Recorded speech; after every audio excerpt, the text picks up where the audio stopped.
Good morning to all of you. Welcome back to my YouTube channel. I hope आप सभी बहुत अच्छे होंगे, अपनी प्रिपरेशन कर रहे होंगे। तो चलिए इस वीडियो में हम बात करेंगे बैलेंस ऑफ पेमेंट थ्योरी की। बहुत इंपॉर्टेंट थ्योरी है। पिछले 2 साल से, अगर मैं रॉन्ग नहीं हूँ, 2 साल से नहीं 3 साल से यही थ्योरी जो है वो इम्पोर्टेंट है और ये प्रीवियस ईयर क्वेश्चंस में देखी जा रही है। तो इसलिए इसको अच्छे से कवर अप करना। क्या पता इस साल भी लक आपका अच्छा हो और ये थ्योरी आपको पेपर में देखने को मिल सकती हैं। तो विदाउट वेस्टिंग टाइम चलिए शुरुआत करते हैं। सबसे पहले बैलेंस ऑफ पेमेंट है क्या, इसके बारे में पढ़ेंगे।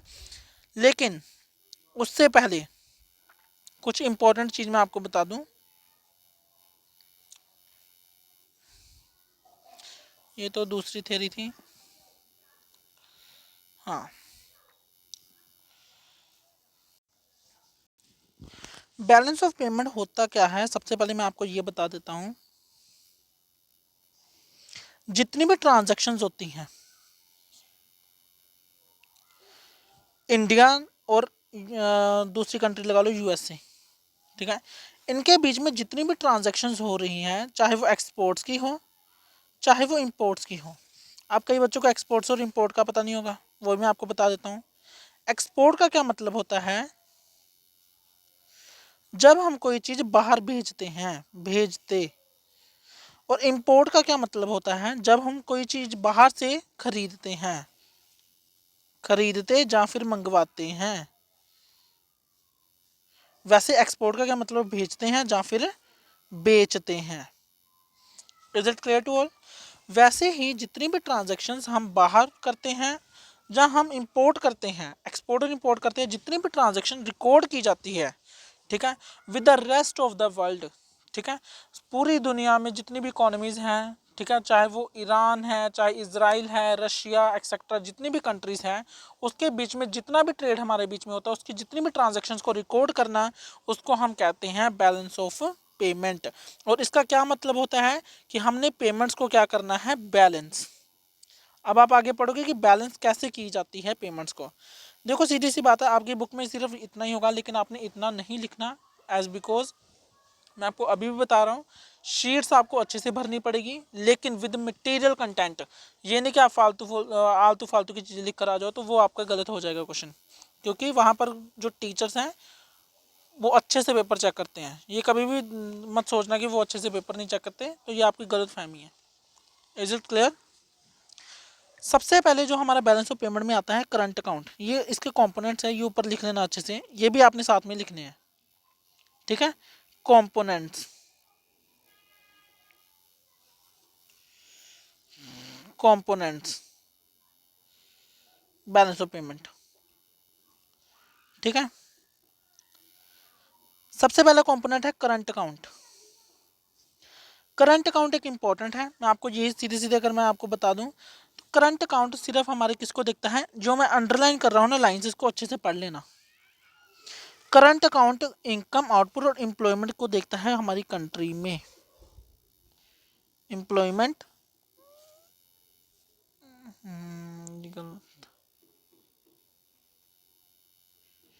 इनकम, आउटपुट और एम्प्लॉयमेंट को देखता है हमारी कंट्री में किस तरीके से इनकम आ रही है, आउटपुट कैसे बन रहे हैं, एम्प्लॉयमेंट अपॉर्चुनिटीज़ है या नहीं है। उस बेसिस पे ये सब कुछ क्या करता है, कवर अप करता है, ठीक है। बिकॉज ये किसके तरफ जो है कवर अप करता है, किसको कवर अप करता है, हमारी प्रोडक्शन को, हमारे कंजम्पशंस को, कितने कंज्यूम कर रहे हैं हम गुड्स एंड सर्विसेज को, इसको कवर अप करता है ये। तो ये सबसे इंपॉर्टेंट जो है कवर अप हो जाता है ये हमारे करंट अकाउंट के। अगर हम यहाँ पर बात करें प्रोस्पेक्टिव से, तो करंट अकाउंट का यही मेन होता है, जो कि कंपोनेंट है एक किसका, बैलेंस ऑफ पेमेंट का। उसका यही काम होता है कि उसने क्या देखना होता है, इनकम, आउटपुट और एम्प्लॉयमेंट को किसी कंट्री में कितनी है, साथ में उसमें प्रोडक्शन कितनी हो रही है, और साथ में उसमें कंजम्पशन कितनी हो रही है कंट्री में।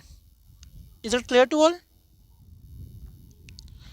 ठीक है। करंट अकाउंट जो है टोटल करता है किसी नेशन की transactions with the rest of world during, sorry, including net trade in goods and services. जो हम ट्रेड करते हैं गुड्स एंड सर्विसेज। अब देखो मैंने ऊपर आपको पढ़ाया था प्रोडक्शन, ठीक है, और कंजम्पशन के बारे में। यहाँ पर हमने इनकम के बारे में भी आपको पढ़ाया, आउटपुट, एम्प्लॉयमेंट। अब देखो मैं तीनों टर्म्स को आपको इस तरीके से एक्सप्लेन करूंगा कि आपको ये सारा कवरअप हो जाएगा। इनकम होगी तभी लोग काम करेंगे, ठीक है। कोई बंदा 10 बजे सुबह से लेकर रात के 10 बजे तक 3,000 के लिए काम नहीं करेगा। ठीक है। आउटपुट क्या है हमारा, जो गुड्स एंड सर्विसेज हो रही हैं, क्यों, क्योंकि ये हम बेच रहे हैं goods and services rest of the world, बाहर तक बेच रहे हैं ये चीज़ें। ठीक है। एम्प्लॉयमेंट, जब अब गुड्स को बनाने के लिए कोई तो चाहिए, लेबर चाहिए। लेबर क्या कहलाती है in the term of economics, employment. Clear हो गया।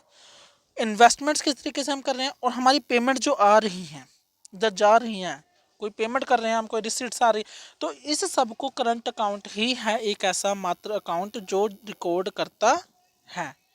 Is it clear to all? कोई भी डाउट? चलिए आगे करते हैं, स्टार्ट। ये जो लास्ट लाइन है ना, ये मैं आपको अच्छे से समझाऊंगा, 2 मिनट रुकना बस। अगर ये समझ में आ गया तो आपको ये समझ लग जाएगा। Trading in visible items. Visible items कौन से होते हैं? गुड्स। सिर्फ गुड्स आते हैं विजिबल आइटम्स में, ये हमेशा याद रखना। गुड्स हमेशा विजिबल आइटम्स में आते हैं। क्लियर हो गया? देखो, जो विजिबल आइटम्स में हम ट्रेड करते हैं उसको कहते हैं बैलेंस ऑफ ट्रेड।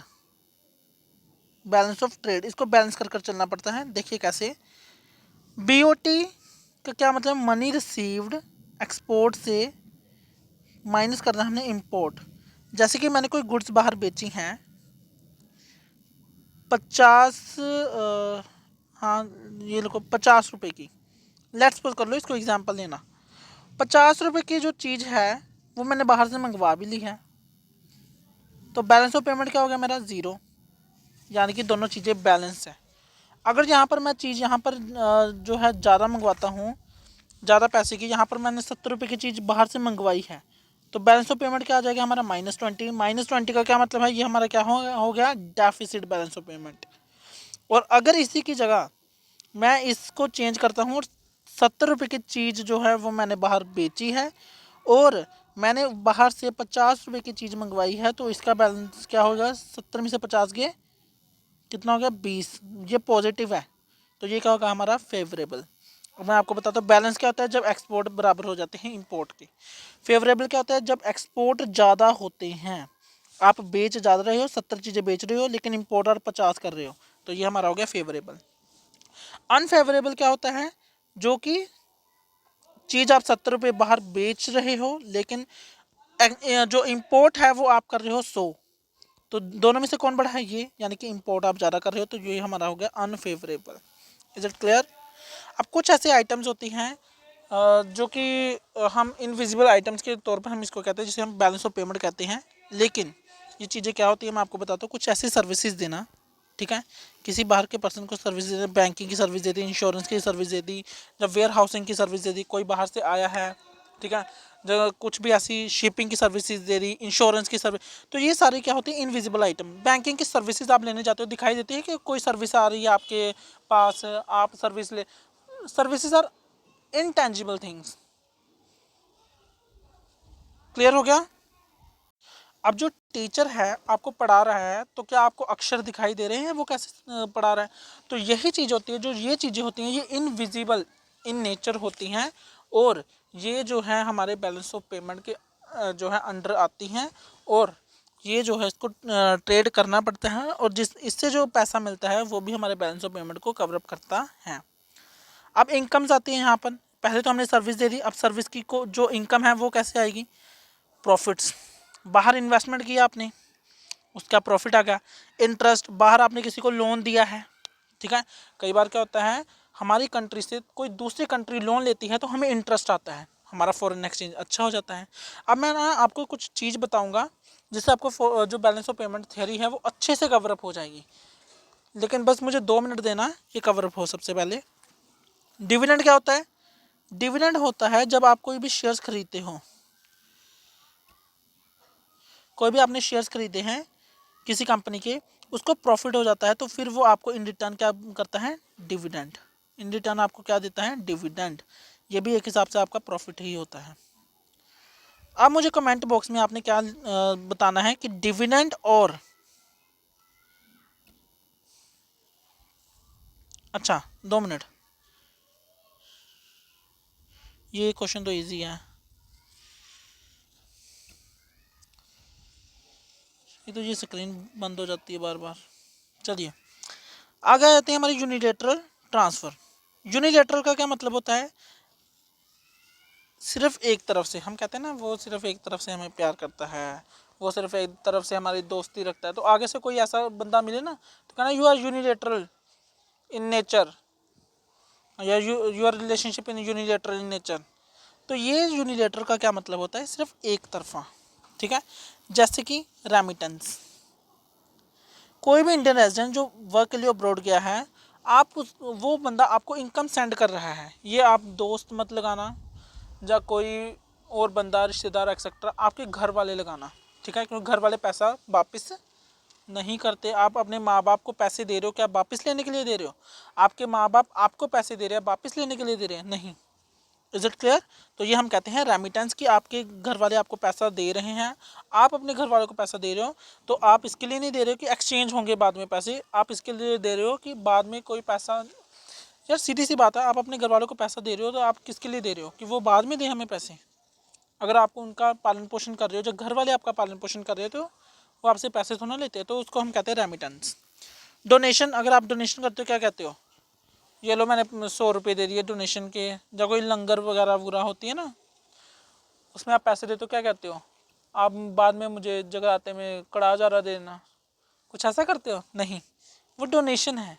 ठीक है, आप डोनेशन देते हो, कई जो कैंप वाले होते हैं वो डोनेशन वगैरह देते हो, आप आइस कैंप का डोनेशन देते हो, तो किसके लिए दे रहे हो आप? कि वापस आपको कुछ चाहिए उससे? नहीं। ठीक है, इज इट क्लियर? गिफ्ट किसके लिए देते हो? कुछ होते हैं लड़के या लड़कियां, वो क्या करती हैं, गिफ्ट दे दिया, लड़ाई होगी, गिफ्ट वापस दो। लेकिन यहाँ पर गिफ्ट उनकी बात कर रही है, उस चीज़ की बात हो रही है गिफ्ट के। यहाँ पर जो कंसेप्ट लिखा हुआ है कि जो गिफ्ट है उसका मतलब ये है कि आप किसी को कोई गिफ्ट देते हो तो वो आप इस इंटेंशन से नहीं दे रहे कि आपको वो आप बाद में उसको वापस ले लोगे, इसलिए इसको यूनिलेटरल ट्रांसफ़र के अंडर लिया गया है। Is it clear? Current account में आपने पढ़ लिया अच्छे से, अब हम पढ़ते हैं capital account. Is it clear? Current account में कोई डाउट तो नहीं? देख लो अभी भी, इसका स्क्रीनशॉट साथ साथ में ले ले करो। ठीक है, कैपिटल अकाउंट, और साथ में ये भी बात याद रखना, नोट्स अच्छे से बनाना, क्योंकि पेपर के एक दिन पहले नोट्स ही पढ़ोगे आप। ठीक है,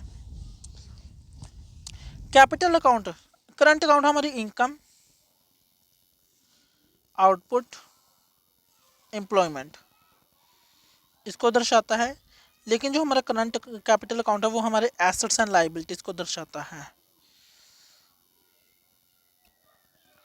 किसी कंपनी की, किसी कंट्री की, आपको पता ही एसेट्स एंड लाइबिलिटी क्या है, कि किसी नेशन ने एसेट्स कितने उसकी ओनरशिप है, कितने चेंजेस आ रहे हैं, किसी कंट्री के एसेट्स में कितने चेंजेस आ रहे हैं, किसी कंट्री की लाइबिलिटीज़ में कितने चेंजेस आ रहे हैं। ये अब मैं आपको बताऊंगा कि एसेट्स और वो होते क्या है। अगर ये चीज़ मैंने आपको कंसेप्ट समझाना था, ये कंसेप्ट अच्छे से समझना, ये लिख लो चाहे, कंसेप्ट है ये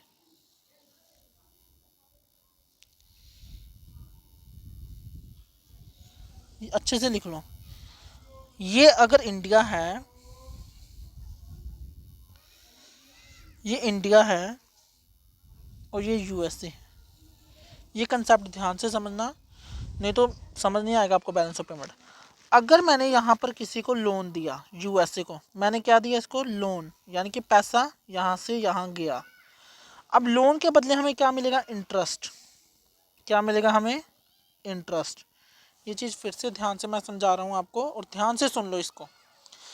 इंडिया ने अगर यूएसए को लोन दिया और उसके बदले इंडिया को आ रहा है इंटरेस्ट, तो लोन यहाँ पर आपके लिए क्या कहलाएगा? एसेट। क्या कहलाएगा? एसेट। अब आपको ये, मैं तो यही उम्मीद करता हूँ कि एसेट का मतलब आपको पता होगा, लेकिन तब भी मैं आपको बता देता हूँ। एसेट वो चीज़ होती है जो हमें फ्यूचर में बेनिफिट दे, उसे हम कहते हैं एसेट। Is it clear? और अगर मैं यहाँ पर उल्टा कर दूँ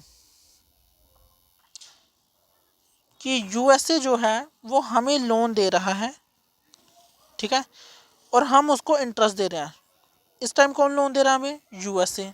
ठीक है, और इंटरेस्ट कौन दे रहा है? हम दे रहे हैं, किसको? यूएसए को। तो ये इंडिया के लिए क्या है? ये इंडिया के लिए क्या बन जाती है? लायबिलिटी। ये इंडिया के लिए क्या बन गई? हमारी liability. Is it clear to all? कोई भी डाउट? ठीक है, ये कंसेप्ट अगर आपको समझ में आ गया तो कैपिटल अकाउंट आपको सारा समझ आ जाएगा, सिर्फ ये कंसेप्ट।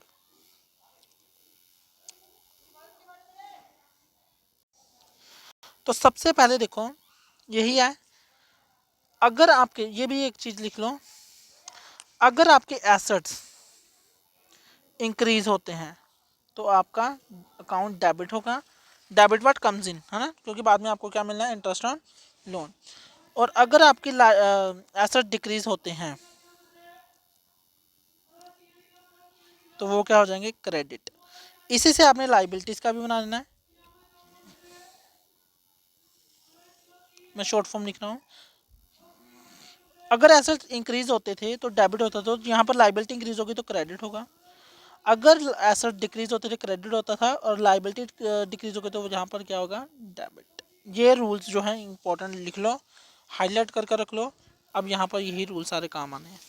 सबसे पहले यहाँ पर दिखाई तो नहीं दे रहा लेकिन आपको देखना पड़ेगा, if some resident has taken a loan from abroad to increase the financial liability, अगर किसी रेजिडेंट ने लोन लिया है बाहर से, ठीक है, हम सेकंड पॉइंट पे आगे पहले, अच्छा पहले यहाँ से समझो, अगर किसी इंडियन कंपनी ने लोन दिया है अब्रोड को, यही मैंने आपको पहले समझा दिया, तो उसका एसेट्स इंक्रीज हो जाएंगे, ये एसेट हो गया आपके लिए। अगर किसी रेजिडेंट ने बाहर से लोन लिया तो वो आपकी लाइबिलिटी हो जाएगी, ये मैंने आपको पहले समझा दिया, तो इसको कवरअप करने की कोई ज़रूरत नहीं है। सेकेंड पॉइंट इसमें क्या है, इन्वेस्टमेंट, ये लिख लो, इन्वेस्टमेंट है, ये मैं यहाँ पर लिख ही देता हूँ, इन्वेस्टमेंट, ठीक है, इन्वेस्टमेंट, ठीक है। इन्वेस्टमेंट दो टाइप्स की होती है, एफडीआई और पोर्टफोलियो इन्वेस्टमेंट। अब मैं ये भी समझा देता हूँ आपको। एफडीआई, एफडीआई का मतलब है फॉरेन डायरेक्ट इन्वेस्टमेंट। अगर एक कंट्री का इंडियन कोई पर्सन है, वो सीधे एक यूएसए की कंपनी में डायरेक्ट इन्वेस्टमेंट कर रहा है, ठीक है, वो क्या कर रहा है, डायरेक्ट एक इन्वेस्टमेंट कर रहा है, तो हम उसको करेंगे foreign direct investment. Is it clear? लेकिन अगर कोई इंडिया का पर्सन है, वो पहले यूएसए के स्टॉक एक्सचेंज में इन्वेस्टमेंट कर रहा है, पहले क्या कर रहा है, यूएसए के स्टॉक एक्सचेंज में इन्वेस्टमेंट कर रहा है, और जो स्टॉक एक्सचेंज है, जो कोई म्यूचुअल फंड्स हैं, ठीक है, म्यूचुअल फंड लगा देते हैं, ठीक है, कोई म्यूचुअल फंड्स है वो अलग अलग जगह में इन्वेस्टमेंट कर रहा है, तो हम उसे कहते हैं पोर्टफोलियो इन्वेस्टमेंट, ठीक है। मैं एक बार फिर से समझा देता हूँ,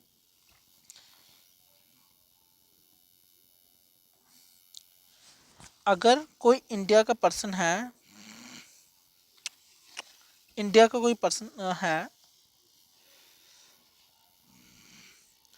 वो बाहर की कंट्री में कोई बाहर की कंट्री जैसे यूएसए लगा लो, उसकी कंपनी में इन्वेस्टमेंट कर रहा है, तो ये सीधे इन्वेस्टमेंट कर रहा है, सीधे, कि उस कंपनी में मैंने शेयर खरीदने, सीधे उस कंपनी के साथ टाइप उस कंपनी से बात की, उसके शेयर्स खरीद ले, तो ये हम कहेंगे FDI, foreign direct investment, direct investment किया। लेकिन अगर यही पर्सन कंपनी में सीधे इन्वेस्टमेंट करने की बजाय यूएसए के स्टॉक एक्सचेंज में इन्वेस्टमेंट करता है, और फर्दर जहाँ फिर म्यूचुअल फंड्स में इन्वेस्टमेंट करता है, म्यूचुअल फंड्स की एग्जांपल ले लो चाहे, ठीक है, म्यूचुअल फंड्स की में इन्वेस्टमेंट करता है, तो इससे क्या होगा, वो जो म्यूचुअल फंड है वो अलग अलग जो है कंपनीज में इन्वेस्टमेंट करेगी। Is it clear to all? कोई भी डाउट? चलिए, यही है बस इसमें, बस इसमें अब लोन करना है, बाकी कुछ करने की ज़रूरत नहीं है, बहुत लेंथी हो जाएगा वरना क्वेश्चन ये। लोन,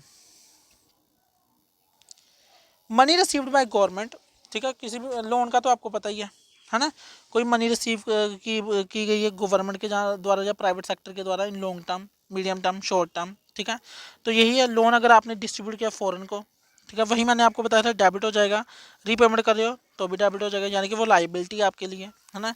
क्रेडिट यानी कि लोन आपने लिया है किससे, फॉरेन कंट्री से, और आप उसको रीपे कर रहे हो, कोई बंदा आप उसको रीपे कर रहे हो, तो वो क्रेडिट हो जाएगा। क्लियर हो गया? बस इसमें ये करने की ज़रूरत है, बाकी कुछ करने की ज़रूरत नहीं है। चलिए, अब बैलेंस ऑफ पेमेंट थ्योरी जो है उसको थोड़ा सा कवरअप कर लेते हैं, कि बैलेंस ऑफ पेमेंट थ्योरी जो है, बीओपी है क्या। अब मैंने आपको बैलेंस ऑफ पेमेंट थ्योरी अच्छे से समझा दी, इसमें अजम्पशंस क्या है। अजम्पशंस ये, देखो मेरी बात ध्यान सुनना, मैं आपको ये भी बता दूं, कई बच्चे यहाँ पर कंफ्यूज होंगे कि अब हमने करना कैसे है, इसको ध्यान से सुनना। इंट्रो आपकी जाएगी, इंट्रो आपकी जाएगी फॉरेन एक्सचेंज की, मीनिंग आपका जाएगा बैलेंस ऑफ पेमेंट का, ठीक है। फिर डेफिनेशन आ गई, फिर आपने बैलेंस ऑफ पेमेंट थ्योरी लिखना है, फिर आपने कंपोनेंट्स लिखना स्टार्ट कर देने हैं, ठीक है। 2 शीटें यहाँ पर आराम से भरना। फिर आपने जो मैं अब करवाने जा रहा हूँ अजम्पशंस लिखनी है, फिर आपने डायग्राम बनाना है जो मैं आपको बनवा कर दूंगा, ठीक है। लास्ट में आपने एडवांटेजेस एंड डिसएडवांटेजेस ही लिखनी है, सिर्फ एडवांटेजेस एंड डिसएडवांटेजेस, बस बात ख़त्म, ठीक है। चलिए शुरुआत करते हैं हम अजम्पशंस की। बैलेंस ऑफ पेमेंट में ये माना जाता है, अजम्पशन की जाती है कि बैलेंस ऑफ पेमेंट में गवर्नमेंट कोई इंटरवेंशन नहीं देगी। ये बस अजम्पशंस है, इसको आप ये नहीं पूछ सकते क्यों ऐसे वैसे, ठीक है। परफेक्ट कैपिटल मोबिलिटी है, मोबिलिटी का मतलब होता है ट्रांसफ़र कहते हैं कि कोई रिस्ट्रिक्शन नहीं है 2 कंट्रीज़ में कि आप कैपिटल आराम से जो है इन्वेस्ट कर सकते हो, ठीक है। थर्ड आता है फिक्स्ड एक्सचेंज रेट। ये बैलेंस ऑफ पेमेंट एज्यूम करती है कि एक्सचेंज रेट फिक्स्ड होना चाहिए शॉर्ट रन के लिए, ठीक है। ये भी एज्यूम किया जाता है कि रैशनल एक्सपेक्टेशन होगी, जो भी मार्केट पार्टिसिपेंट है, चाहे वो कस्टमर है, चाहे वो इन्वेस्टर्स है, चाहे वो गवर्नमेंट है, चाहे कुछ भी कोई भी पर्सन है, ठीक है, उसके पास क्या है, दिमाग है, वो डिसीजन ले रहा है, किस अच्छे ढंग से डिसीजन ले रहा है, और उसके पास मार्केट की सारी नॉलेज है। ये क्या करती हैं, ये हमें ये बताती हैं। अच्छा चलिए अब मैं आपको ना इसमें डायग्राम करवा देता हूँ। सबसे मेन चीज़ जो है बैलेंस ऑफ पेमेंट थ्योरी में मैं इसलिए इतना टाइम ले रहा हूँ, अच्छे से समझा रहा हूँ आपको, क्योंकि इसमें से क्वेश्चन आता है और क्या पता इस साल भी इसमें से क्वेश्चन आ जाए, तो इसके लिए मैं आपको बोल रहा हूँ कि इसको तो अच्छे से कर जाना। सबसे पहले ये समझो कि बैलेंस ऑफ पेमेंट जो है वो किस पर डिपेंड होती है, वो डिपेंड होती है डिमांड और सप्लाई पे। ये क्लियर हो गया। बैलेंस ऑफ पेमेंट थ्योरी किस पर डिपेंड होती है, डिमांड और सप्लाई में। अगर बैलेंस ऑफ पेमेंट आपको अच्छे से कवर अप करना है तो आपको डिमांड और सप्लाई को अच्छे से स्टडी करना पड़ता है। Is it clear? क्लियर है? ये चीज़ आपको क्लियर होनी चाहिए, बाकी डायग्राम आपको समझ में आ जाएगा। अब ध्यान से सुनना।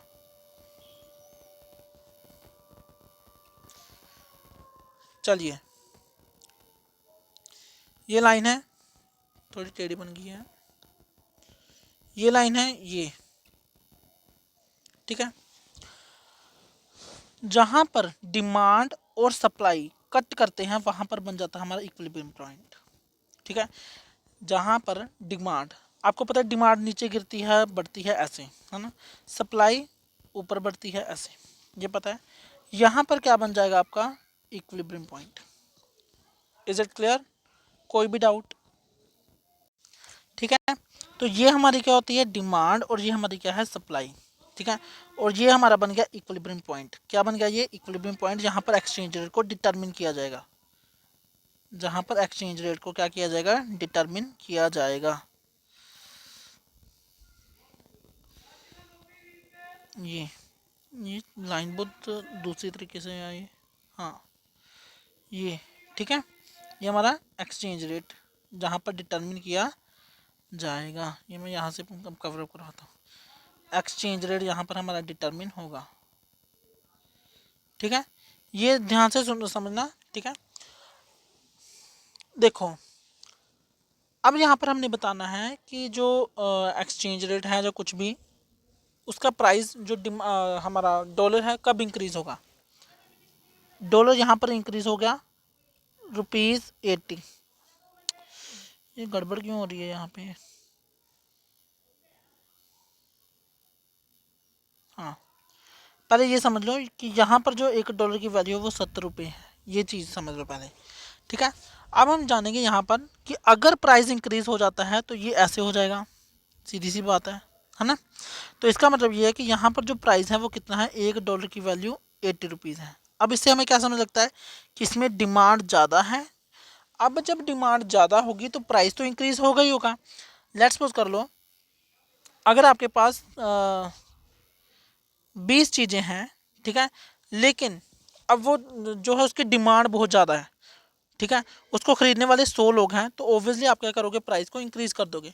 वैसे ही जब ज़्यादा डिमांड हो जाती है तो डॉलर की प्राइस जो है, जो हमारे फॉरेन एक्सचेंज का प्राइस है वो भी क्या हो जाता है, इंक्रीज हो जाता है, और ये $80 हो गया, बिकॉज डिमांड ज़्यादा थी। ठीक है, और सप्लाई हमारी कम थी। देखो सप्लाई कम होगी ना, यहाँ से सप्लाई कम होगी, यहाँ से डिमांड ज़्यादा होगी।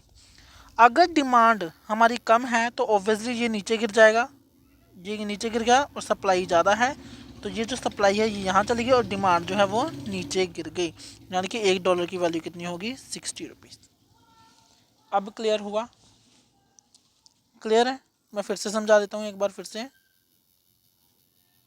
अच्छे से समझाता हूँ मैं आपको, क्योंकि आपको इसमें कंफ्यूजन नहीं होना चाहिए, बहुत इंपॉर्टेंट टॉपिक है ये, ध्यान से समझ लेना बस इसको, और अच्छे से समझना। अगर मैं यहाँ पर कहूँ कि डिमांड ज़्यादा है, अगर डिमांड ज़्यादा हो जाती है तो प्राइस हमारा इंक्रीज हो जाता है। तो अगर डिमांड ज़्यादा है, ये डिमांड ज़्यादा होगी ना, यहाँ पर पहले डिमांड कम थी, अब ज़्यादा होगी है यहाँ से, और ये प्राइस जो सप्लाई है वो कम होगी। ठीक है, सप्लाई कम होगी, ऑब्वियसली डिमांड ज़्यादा हो जाती है। ठीक है, जैसे मैंने आपको पहले ही बताया, पहले $1 70 रुपये का था, अब $1 कितने का होगा, 80 रुपये का। और अगर डिमांड कम है और प्राइस ज़्यादा है तो फिर क्या होगा,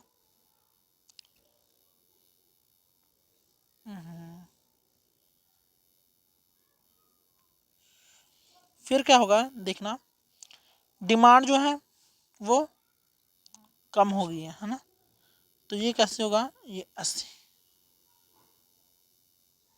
is it clear to all? ये चीज़ होनी है। इससे क्या पता चला, डिमांड कम हो गई है और सप्लाई कवरअप हो गया है। तो ये है हमारा बैलेंस ऑफ पेमेंट का, तो आपने इसको अच्छे से कवरअप करना है, इजी है, कोई टफ चीज़ नहीं है। अब हम इसकी बात करते हैं मेरिट्स की, बैलेंस ऑफ पेमेंट की। बैलेंस ऑफ पेमेंट जो है बहुत इंपॉर्टेंट है, किसके प्रोस्पेक्टिव से, एक्सचेंज रेट डिटर्मिनेशन से डिटर्मिन हो जाता है। पॉलिसी हम इम्प्लीमेंट कर पाते हैं, कोई मॉनेटरी पॉलिसी है, चाहे कोई भी पॉलिसीज़ हैं, इसको इम्प्लीमेंट कर पाते हैं हम। कैपिटल फ्लो है, यस इन्वेस्टमेंट करनी होती है तो बैलेंस ऑफ पेमेंट को देखा जाता है सबसे पहले। ठीक है, trade imbalances, balance of payment बताता है कि ट्रेड कब कब इम्बैलेंस हो जाता है, जब हमारे एक्सचेंज डिमांड ज़्यादा हो जाती है, सप्लाई कम हो जाती है, इससे हमारे जो ट्रेड है वो इम्बैलेंस कैसे हो जाता है, इसके बारे में हमें ये बताती हैं। लेकिन डीमेरिट क्यों हैं इसके, कौन कौन से हैं डीमेरिट्स? अगर मैं यहाँ पर बात करूँ डीमेरिट्स की, तो आपने ये लिखने हैं डीमेरिट्स इसमें, क्योंकि डीमेरिट्स भी बहुत पूछे गए हैं इसके कितनी बार, क्रिटिसिज्म के तौर पर पूछे गए हैं, लैंग्वेज चेंज कर दी गई थी, बस क्रिटिसिज्म लिख दिया गया था, तो आपने इसको भी कवरअप करना है। डीमेरिट्स यहाँ पर लिखने हैं कि हमें इन्होंने ये बोलते हैं कि परफेक्ट कंपटीशन है। परफेक्ट कंपटीशन का मतलब होता है कि बायर और सेलर फ्री है कि वो मार्केट में आ सकते हैं, जा सकते हैं। लेकिन अगर हम यहाँ पर बात करें कंट्रीज़ की, तो यहाँ पर है कि आराम से आप किसी भी कंट्री में इन्वेस्टमेंट कर सकते हो। लेकिन आपको लगता है कि ऐसा होगा? नहीं, हम ऐसा कभी कभी ही कर सकते हैं, जा तभी कर सकते हैं अगर हमारे दूसरी कंट्री के साथ रिलेशनशिप क्या है, अच्छे हैं। Is it clear? हमारे जो अजम्पशन ये बैलेंस ऑफ पेमेंट कहता है कि कोई गवर्नमेंट का इंटरवेंशन नहीं है, यही कहता है।